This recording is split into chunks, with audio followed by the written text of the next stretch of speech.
पुरुषार्थ से प्रारब्ध। ओम शांति। आज का विषय है अमृत वेले 3 बिंदुओं के तिलक का महत्व। तो आइए इस विषय पर थोड़ा विस्तार से समझते हैं। ओम शांति।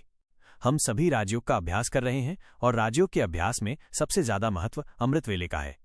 यदि हमारा अमृत वेला सफल हो जाता है तो हम सारा दिन आसानी से निर्विघ्न कर्मयोगी बन सकते हैं। इसलिए बाबा कहते हैं प्रतिदिन अमृत वेले 3 बिंदुओं का तिलक लगाओ। जन्म के समय ही बाबा हमें 3 बिंदुओं का त्रिगुण तिलक देते हैं। मैं कौन हूं, वो कौन है और समय चक्र या ड्रामा की स्मृति।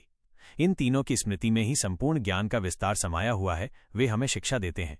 इन तीनों की स्मृति ही ज्ञान का वृक्ष है। सबसे पहले वृक्ष का बीज है, फिर उस बीज से 2 पत्ते निकलते हैं और फिर वृक्ष बढ़ता रहता है। यहां भी बाबा शिक्षा देते हैं। पहली और मुख्य बात है बीज रूपी बाप की स्मृति। फिर ये 2 पत्ते हैं, ये है आत्मा के संपूर्ण ज्ञान की विशेष स्मृति और ड्रामा के स्पष्ट ज्ञान की स्मृति।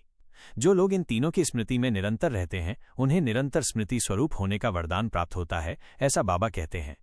इन तीनों की स्मृति के आधार पर हम माया को हरा सकते हैं और विश्व पर विजय प्राप्त कर सकते हैं, ऐसा वे सिखाते हैं। भक्ति में त्रिशूल के रूप में इसका स्मारक दिखाया गया है। यदि त्रिशूल का एक शूल भी टूट जाए तो वो अस्त्र अचूक नहीं रह सकता और हम पूर्ण रूप से विजयी नहीं हो सकते।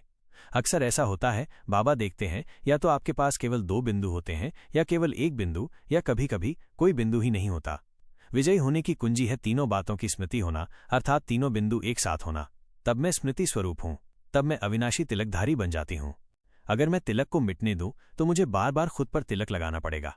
मैं लगाती हूं, अगले ही मिनट वो मिट जाता है और फिर मुझे उसे फिर से लगाना पड़ता है। ये राजयोगी होना नहीं है, बाबा बताते हैं। संगमयुगी राजयोगी का तिलक सदैव अविनाशी होना चाहिए। यही सहज योगी की निशानी है, अन्यथा मैं युद्ध करने वाला बन जाता हूं। हर सुबह अमृत वेले बाबा सिखाते हैं, जांच करो कि तुमने जो तीनों की स्मृति का तिलक लगाया है वो अविनाशी है या नहीं। फिर माया को पूरे दिन उसे मिटाने की हिम्मत नहीं होगी। क्योंकि मैं त्रिशूल धारण करता हूं, अर्थात मैं शक्ति स्वरूप हूं। तुम्हारा शक्ति स्वरूप तुम्हारे सामने आने वाले माया के किसी भी व्यर्थ रूप को नष्ट कर देगा। फिर माया के 5 रूप 5 सेवक बन जाएंगे, उनका परिवर्तन हो जाएगा और वो परिवर्तित रूप दिखाई देगा। बाबा सिखाते हैं काम विकार शुभकामना के रूप में परिवर्तित होकर आपके प्रयासों में आपका सहयोग करेगा। बाबा कहते हैं क्रोध की अग्नि जो इस समय आपकी सारी ईश्वरीय संपत्ति को जलाकर आपको पूरी शक्ति से अचेत कर रही है, आध्यात्मिक शक्ति और नशे में परिवर्तित होकर उन लोगों को पुनः जागृत करेगी जो अचेत हो गए हैं। ये सहनशीलता की शक्ति में परिवर्तित होकर आपका शस्त्र बन जाएगी। क्रोध की अग्नि योग अग्नि में परिवर्तित हो जाएगी। ये आपको नहीं जलाएगी बल्कि आपके पापों को भस्म कर देगी। इसी प्रकार लोभ विकार ट्रस्टी वृत्ति में परिवर्तित हो जाएगा, जो किसी भी मोह से मुक्त है, जो पूर्णतः परे है और जिसकी वृत्ति बेहद की वैराग्य है।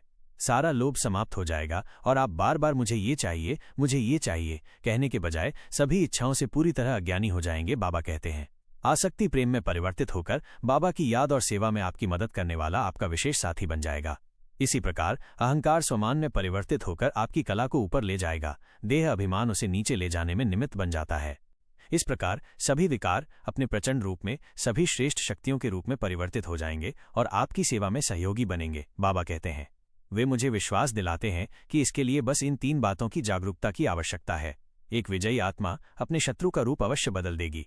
एक पराजित राजा एक साधारण प्रजा बन जाएगा, तभी विजयी राजा विजयी कहलाएगा। ये नियम है कि जब मैं किसी को हराता हूं तो उसे बंदी बना लेता हूं। परंतु बाबा सावधान करते हैं कि जब आप 5 विकारों पर विजय प्राप्त कर लेते हैं तो उन्हें अपना बंदी ना बनाएं, क्योंकि वे फिर से फूट पड़ेंगे। इसके बजाय वे सिखाते हैं उन्हें रूपांतरित करें और उन्हें अपने साथ सहयोगी बनाएं। यही सच्ची विजय है।